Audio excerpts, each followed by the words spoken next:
So let's get into it. So open up Google Chrome and you want to search for create a Google account, and a few things will come up. The first one is just a link to their support page about creating an account. You actually want to come down to the thing that says create your Google account, Google Accounts, and click on that, and that will bring you to this page. And what I want to make note of here is, yes, put in your details, but you do not have to create a Gmail account. You can actually just click this here that says I prefer to use my current email address. Click on that and it will actually take you to a page where you can put in your own email address. For example, if you wanted to put in your institute one, which I already have, so I can't create it again. But if you just follow the steps there and click next step, and it'll take you through how to create your account. Then it will bring you back to the Google homepage or to the account page. Regardless, come back to the Google page, just type in google.com or open a new tab, and you should now be signed in. Now you won't have a little image like I have, you'll have your first initial. So if you're Jason, that'll be J. If you're Kara, that'll be C or K. So it'll just have your first initial. It'll have a color behind it, a purple, a blue, a brown, something. You can change that. You can obviously come in here and you can update your photo if you want. The next thing you want to do is click on the 9 dots, and these are all the main applications that come with Google. There's obviously a lot more. If you scroll down, there's even further applications, and there's even more than that. So you can see at the bottom it says even more from Google. The one we're interested in is Drive. So click on Drive and that'll bring you to your Google Drive. Now this is cloud storage. So the simplest way that I can explain this is picture it like a USB that is floating in cyberspace. Now people get concerned with security measures. Google is very secure and they offer you 15 gigabyte worth of storage for free that you can see is split between your Drive, your Gmail and photos. So 15 gigs, a lot of space for a free account. You can upgrade for $2 a month to 100 gig, which I have for one of my accounts, for my personal account, but stick with the free one and you should be okay. Now what I'm going to do here is upload a PowerPoint, which we did yesterday in the professional development. So I'm going to upload this in Institute presentations, and I'm going to come back to Finder because I'm on my Mac, and I'm going to find PowerPoint. So I'm going to select this one, this ATA template, which is the Institute's templates for presentations, and just drag and drop it. And you'll see down the bottom right here, it'll upload. It'll only take a second, and it uploads it as a PowerPoint presentation. Now what you want to do if you want to use slides is right click and go to open with Google Slides, and that will open another tab where it will actually transfer that over to a Google Slides presentation. Now it should transfer perfectly. So what I'm going to do is actually open up the PowerPoint so you can see what the PowerPoint looked like, and then you can see what the Google Slides looks like. So there's the PowerPoint version. So now it's loaded. You can see the Google Docs form compared to the PowerPoint form. It's perfect. Now when it's simplistic like that, it will just come across and work like a charm. When it's 90 slides or 50 slides or however many slides you've chosen to put into a presentation, sometimes there will be little minor things that you need to go through and correct, but it's just like PowerPoint in that you go through, you select what you need to change and you can move it around. You've got your toolbar up the top here to select your fonts, your background colors, text box, images. You've got insert so that you can insert video or links. So it's just like PowerPoint. It's just a stripped back version of PowerPoint so that hopefully it works a lot faster for you in the classroom. The last bit here is how do we get into our presenter mode. So once you've created your presentation and you've fixed it all up, in the classroom you'll do what we did. So you'll log into your Google account, you'll go to Drive and you'll select your presentation and it'll come up. You then go to Presenter View and it will bring up two screens.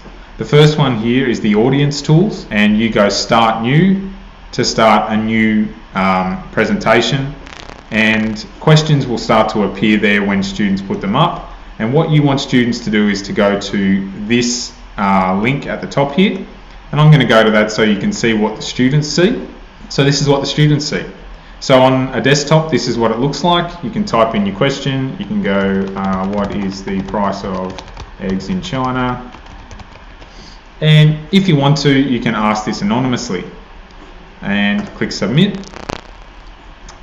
And while you're in your presentation you can actually flick over to down the bottom here the Q&A, and you can see what's the price of eggs in China. I can present that so that on my presentation everyone can see that question. I can then hide it to bring it back to my normal presentation. I can thumbs it up, I can thumbs it down. Now, as the teacher, you can't thumb up, thumb down because you're not part of the audience, right? But where I am part of the audience, I can thumb it up or thumb it down. Alright? It uses your IP to track so that you can't do multiple votes. So even if someone's not signed in, it will actually use the IP address of how you're connecting to this, or the MAC address of the device you're using. A little bit technical, don't panic about that. All it means is that everyone only gets one vote. So students can't sit here upvoting their own questions. So a few other little things to note is when you get heaps of questions coming in, and if someone likes a question that's further down the page, what Q&A will start to do is give you a little prompt down the bottom. It won't come up for me now, sadly, but what it will start to do is put the questions with the most thumbs up the top of your audience tools so that you can access them quicker. So you can encourage students to thumb up questions. If they had the same question or a similar question, they can click thumbs up and that will come up so that you can present the questions that obviously have the most thumbs up. The important things to note here is that when you start a Q&A, so if I close everything and go back to the start and I start a new Q&A, you can continue from the previous Q&A or you can start a new one.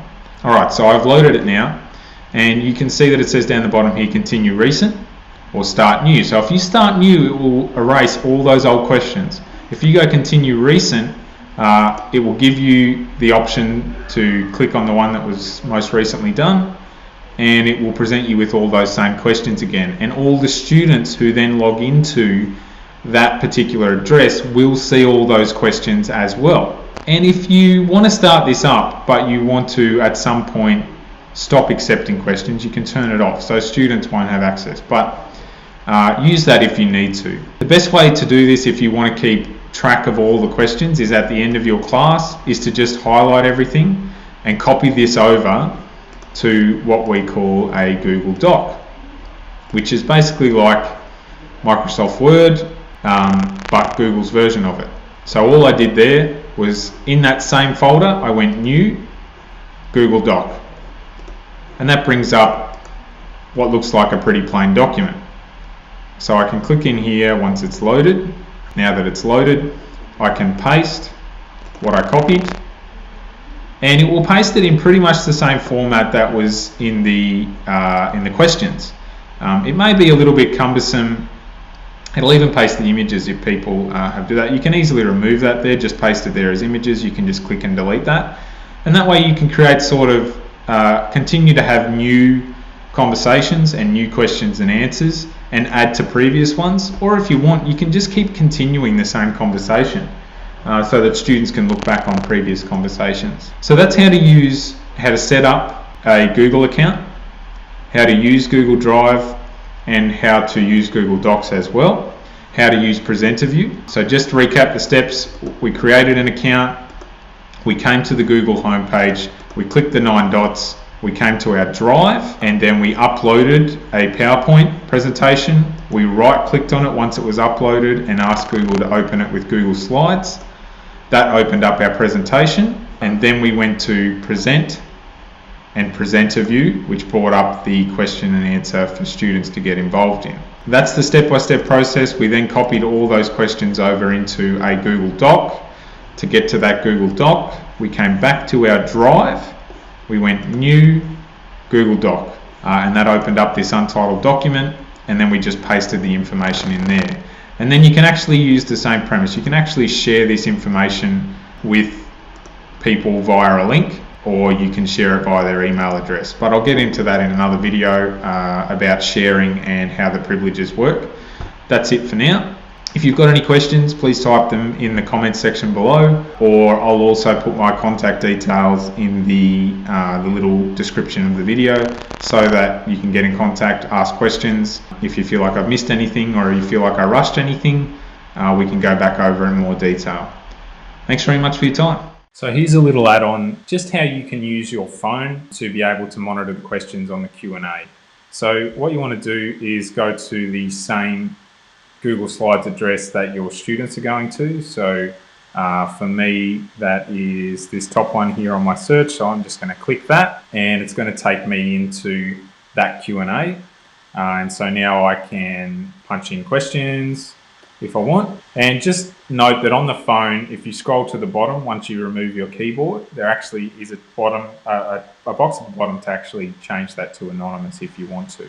And it's important to note here that on the phone for the students, it will actually place the most liked question at the top most of the time, or they will display in chronological order depending on what's going on in the room. Instead of having to go back up and ask a question, the little red plus sign appears for you to actually ask a question.